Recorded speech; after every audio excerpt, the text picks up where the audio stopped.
A CPI da Covid pode apresentar para o Brasil fatos ainda desconhecidos sobre o assassinato de Marielle Franco. Pelo menos é o que pode ser concluído da participação do ex-governador do Rio de Janeiro nesta quarta-feira 16. Um grave erro de cálculo dos governistas, porque eles queriam prefeitos e governadores depondo para tirar o foco do governo federal. Mas parece que essa estratégia não está surtindo efeito. Witzel perdeu o cargo de governador e segue inelegível devido aos escândalos comerciais de seu governo. As investigações mostraram que o governador se beneficiou diretamente do dinheiro público, mas na CPI ele conseguiu contornar esses constrangimentos.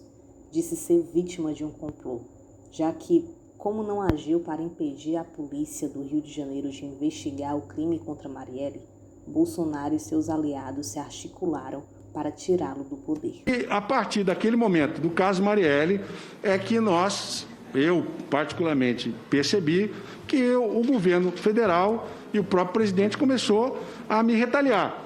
Depois desse evento, eu não fui recebido mais no Palácio Planalto. E nós tínhamos dificuldades de poder falar com os ministros para sermos atendidos.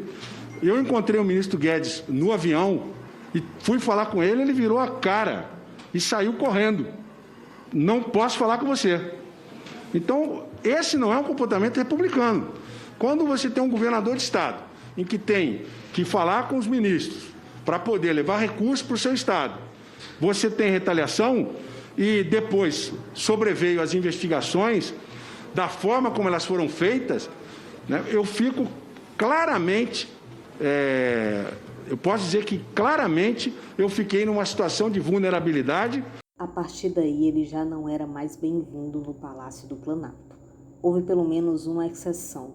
Ele foi chamado pelo ex-ministro da Justiça, Sérgio Moro, que teria usado o poder dele sobre a Polícia Federal para interferir nas investigações do caso Marielle. Eu achei estranho, senador Renan. Quando eu cheguei na sala do ministro Moro, ele não quis tirar foto comigo, ele não quis anunciar o meu nome e disse que ele não poderia estar dando publicidade à minha presença no Ministério da Justiça. Quando foi essa conversa? Eu tenho a data certinha na minha agenda. Por favor, se puder nos informar. Vou informar essa reunião. Quando eu cheguei lá... Não, mas esse fato é importantíssimo. Eu cheguei lá, o ministro Moro disse para mim o seguinte... O Witzel, o chefe falou para você parar de falar que quer ser presidente. O chefe falou para você parar de falar que quer ser presidente. E se você não parar de falar que quer ser presidente, infelizmente, a gente não vai poder te atender em nada, né? E aí o ministro Moro falou que ia pedir de volta os delegados, porque estava sendo uma determinação do governo federal. Isso é ou não é uma clara intervenção no Estado da Federação, né, onde o ato está materializado de intervenção indevida no Estado da Federação. O delegado é do governo federal, ele pode pedir de volta quando ele quiser, mas não nessas condições. Seguindo a argumentação do ex-governador, é basicamente porque ele não fez o que Bolsonaro queria diante do caso Marielle, que Bolsonaro cortou relações com ele. E isso prejudicou o acesso do Rio de Janeiro à ajuda federal durante a pandemia. Ele não dialoga comigo. Como é que você tem um país em que o presidente da República não dialoga com o governador de estado? E o presidente deixou os governadores à mercê da desgraça que viria. O único responsável por os 450 mil mortes que estão aí tem nome, endereço e tem que ser responsabilizado aqui no Tribunal Penal Internacional pelos fatos que praticou. E eu quero dizer, continuando nessa linha, a narrativa que foi criada foi a narrativa de que os governadores vão destruir os empregos, porque sabia o senhor presidente da República que o isolamento social traria consequências graves na economia. Em um dado momento foi levantada a hipótese de que as informações do ex-governador sobre o caso Marielle pudessem colocar a vida dele em risco de alguma forma. Por isso seria melhor convocar uma sessão privada para ouvir o que ele tem a dizer. Aí, o Flávio Bolsonaro, também senador, começou a interromper. Não entendi, senador. Se for reservado, eu vou estar presente também. Eu sou senador da República. Senador, o senhor pode estar presente aonde o senhor quiser. Então, desde que reservado ao público, eu vou estar presente. Desde que a casa assim o permita. Tem que garantir isso. Só um minutinho. Isso é uma intimidação. Está tendo um claro ato aqui de intimidação ao depoente. Intimidação. Só vou pedir, peraí, só um minutinho. Intimidação, Só um esse foi meu minutinho. nome. Eu quero só dizer que eu não tenho nenhum problema em estar na presença aqui do senador Lógico. Flávio Bolsonaro.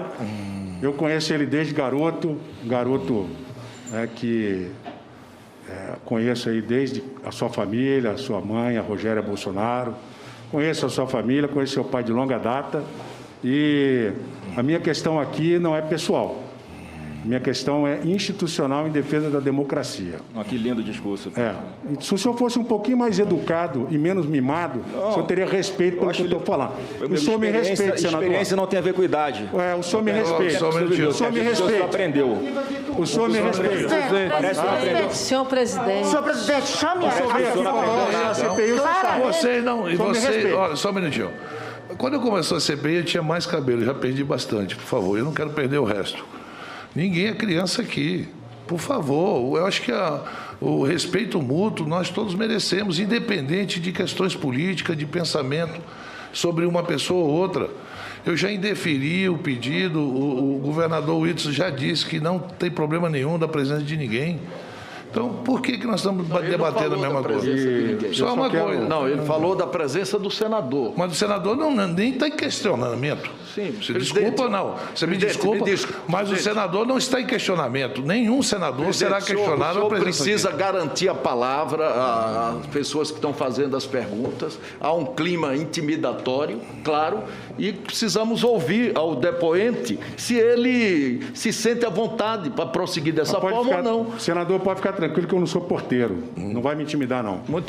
Essa última frase é muito importante, já que durante as investigações do assassinato de Marielle, o porteiro do condomínio onde o Bolsonaro mora diz que quem liberou a entrada de um dos assassinos da Marielle no condomínio foi Jair Bolsonaro. O porteiro depois mudou a versão e o então presidente ainda gravou um vídeo criticando essa situação. O que vocês querem? Destruir o Brasil? Nós vamos resistir. A verdade está do meu... A verdade está do meu lado. Eu quero servir a minha pátria como presidente da República. Ainda bota uma dúvida. O porteiro ligou para minha casa na quarta-feira. Ou teria ligado, né? 17, ele falou com um homem com voz parecida com a minha. Raramente a minha esposa recebe parente ou amigo na nossa casa quando estou fora de Brasília. Querem botar uma dúvida ainda no tocante a isso? Que poderia ter algum problema com a minha esposa? Pelo amor de Deus, quem vocês pensam que são? Mais tarde, Carlos Bolsonaro gravou um vídeo acessando o sistema da portaria do condomínio, numa tentativa de demonstrar que não tinha sido o pai dele que abriu o portão para um dos assassinos. Que gerou uma discussão porque como é que pode o Carlos Bolsonaro ter acesso ao que porventura pode ser uma prova importante antes mesmo da polícia saber? Depois de um tempo, o assunto simplesmente sumiu do noticiário, mas o Whitson trouxe à tona esse assunto e acabou tendo um embate direto com a base bolsonarista do governo. Mas aí, quando tudo ressurge numa CPI, é óbvio que o Wilson Witzel acaba tendo um embate com a base governista. E quando isso acontece, quem diria? O Wilson Witzel chama alguém de fascista? Aconteceu. Sobrou para o Jorginho Melo. O senhor está apoiando um governo que é fascista e que se demonstrou antidemocrático. Mas de mão limpa, né? E o senhor não, né? Quem sabe? Vamos ver. Entendeu? Vamos então, ver. o senhor vem aqui... É o Tribunal Penal Internacional aí, ó. O clima não estava bom. E, além disso, o ex-governador detinha um habeas corpus que lhe garantia o direito de não depor na CPI e, se caso aceitasse depor, que saísse quando bem entendesse. E foi o que ele fez. Senador Girão. Senador Girão. Opa. O depoente vai se retirar. Ele está embasado. Determino... A comissão foi notificada da decisão do ministro Nunes Marques, do habeas corpus número 203.227, apertado em favor do depoente Wilson Witzel, com o seguinte dispositivo: defiro o pedido de habeas corpus para dispensar o paciente caso queira de comparecer perante a CPI da pandemia.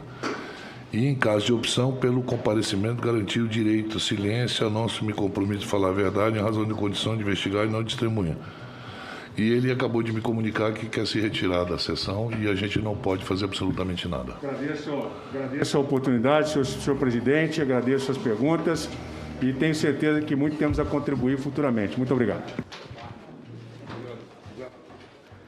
Não contribui em nada. Na coletiva após o depoimento, ele voltou a mencionar o caso Marielle, dando a entender que quer trazer informações à tona. Até o momento que nós estávamos conduzindo a sessão de forma civilizada, eu continuei.